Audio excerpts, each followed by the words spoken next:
So how do you know how to actually compress instruments? A lot of times with instruments, you gotta think about it like this. Is every note the same volume? Because at the end of the day, you kind of want everything to be brought forward so that it sits tucked in the mix, but you can hear every note clearly. So when I just throw a compressor on here, it's compressing a little bit on each note, and it's making up with the auto gain. You'll hear that every note now is the same volume. Now listen without the compression. So listen to it with the compression.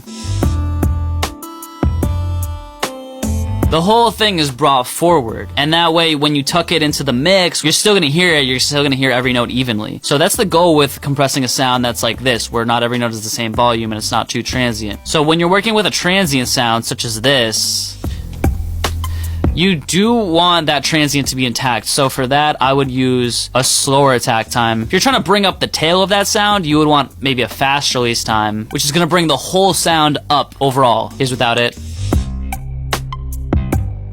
Here's with it. If you have something that's a little bit more of like a pad, when you tuck it into the mix, it's always going to be present. So here's what it sounds like without the compression. Then here I'm going to add some compression in just to kind of like smooth it out overall.